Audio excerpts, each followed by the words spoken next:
Human safaris. Italy investigates claim that tourists paid to go to Bosnia to kill civilians. Italian prosecutors have opened an investigation into allegations that wealthy Italians traveled to Sarajevo during the Bosnian War to take part in paid sniper safaris, shooting at civilians for sport. The claims come from journalist Ezio Gavazzini.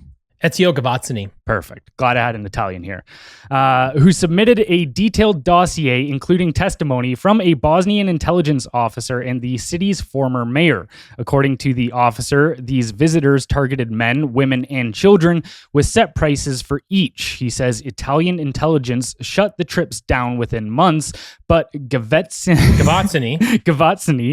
believes as many as 100 foreigners may have taken part, paying up to 100,000 euros. The story touches known figures like Russian nationalist Edward Limonov, who once fired on Sarajevo alongside Radovan Karadzic. Some British veterans dismissed the allegations as myth, yet prosecutors are reviewing witness statements and weighing murder charges. With more than 11,000 civilians killed in the siege, the idea that outsiders may have paid to join the carnage is almost beyond belief. So what does this say about the global market for violence? That monsters are real. Yeah. Really, that's what this says. It's so dark, like... There's a lot of ways to sort of look at this. Here's what I'll say. I put a video up the other day about it. And a lot of people I know from the Balkans that, lived in Sarajevo, lived in Bosnia, these areas, they're like, yeah, this kind of stuff was happening. Like my father was fired upon several times. Now there was in the middle of a war. It could have been anybody. But the majority of people that were in the region understand it were like, yeah, this is what was going on. And then you get the odd person, and I saw someone post it. The guy was a film director. He commented on it. He goes, unequivocally wasn't happening. Research was already done. Case was already open. Didn't happen. He paid. Allegedly. Allegedly. My thought was this. If this happened 30 years ago, and the Italians are now opening or reopening some case on this, what would be their motivation unless they knew something dirty was here? If I'm an Italian, and I'm looking at how this is going to make my country look, the last thing I want to do is give this any light. So there is probably some pretty damning evidence. So I have to get ahead of it and go, we're going to prosecute our own people. We're going to keep it within our four walls. So it makes me believe that something to this effect has happened, or there's very reasonable or credible evidence to prove that this is the case. It's very, very dark. It's this whole, evil doesn't always wear a uniform. Sometimes it wears a Rolex and rides in first class. Sure. But here's how I would look at this. Because it was 30 years ago, and I think there are monsters and evil things are always happening. I kind of look at this as like a good versus evil situation, and it makes me kind of revert to my theory on abundance and scarcity mindset. And what I mean by that is this. When you go to certain places, you'll notice an abundance mindset where everybody feels like they have everything. Not everybody does, but it feels that way. Everybody's kind, everybody's nice, everybody says hello. They'll hold the door for you. If you're in a lineup for your coffee, at a drive-through, someone bought your coffee, you buy the next person's. There's an abundance mindset. So those are just examples. Then you've got scarcity mindset. And this is what Toronto feels like a lot of times. You're on the elevator, no one says hello. They won't hold the elevator for you. You're driving on the road, they will not let you merge. There's not enough space. These people believe, scarcity mindset at scale believes you have to lose so that I can win. Mm-hmm. Abundance mindset goes, we can all win, right? And this is sort of a long-winded way of getting to this point. There is evil, there is scarcity, there is terrible people in the world. The only way that I can think to affect change is to try to create more, a larger abundance mindset in the world around you. And you don't have to create an abundance mindset in an entire city. Surrounding area's got 5 million people. You're not going to change that. But you can change your household to an abundance mindset. You can change your street. You can change your community. You can change your small town. You can do things to make sure that there is more of an abundance mindset and there is more positive in the world, because this negative shit is going to be here. And I don't know how else you fight it head on. As an individual, I don't know what else you can possibly do. And, it's interesting. I talk about the scarcity and abundance mindset. And here's what I would offer to people. If you ever go to a place during the Christmas holidays, because it's right around the corner, if you ever go to a place that's got a Christmas market, go feel the pulse in that community when that Christmas market is busy and there are people there. It's like one of the most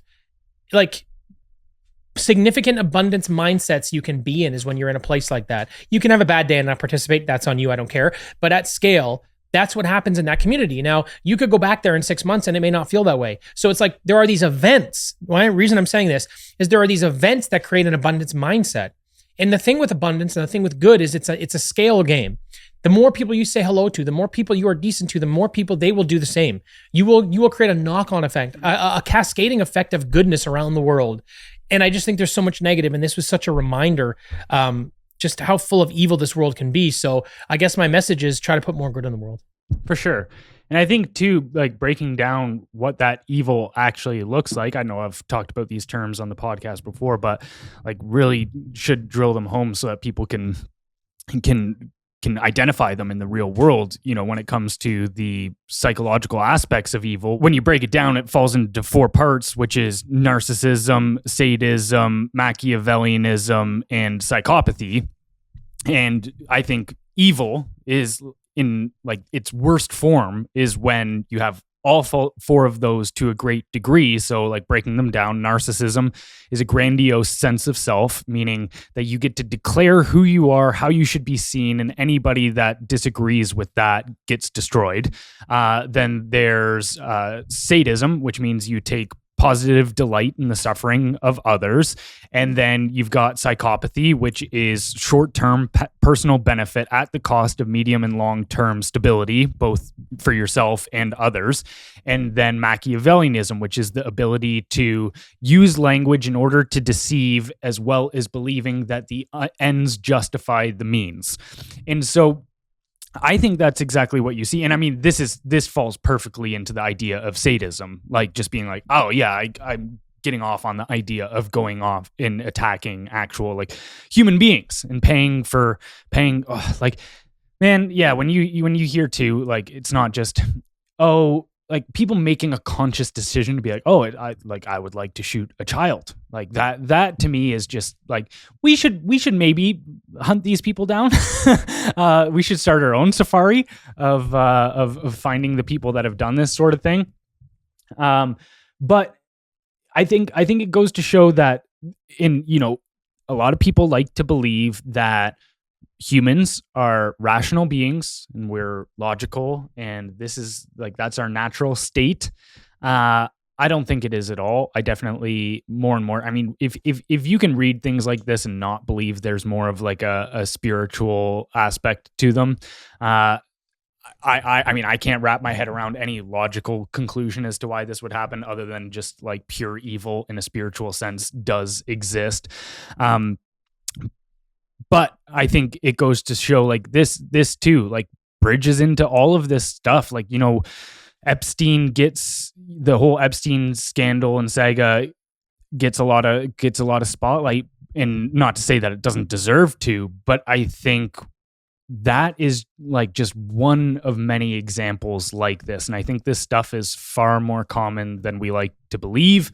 And two, even if you go look at like, this is why like even when people are supportive of say wars or prolonging them and all of this kind of stuff, I really struggle to get my head around it because it brings out the absolute worst in people. Like, go read. I won't get into the details because it's way too disturbing. But like, go read what the Soviet Union was doing as they were coming across Eastern Europe and making their way into Germany. Like, it will completely change your mind as to what humanity is capable of. And not to say it was just the communists either. I mean, you can read reports of things that were going on in Iraq during the American invasion and stuff too. Like, you can see videos of American soldiers like killing puppies and tossing them off cliffs and stuff. And like, so you're like, this, like, that atmosphere just brings out the absolute worst in humanity. And yeah, so I think that is why like we need to be able to properly identify these things in these people, like from a psychological perspective.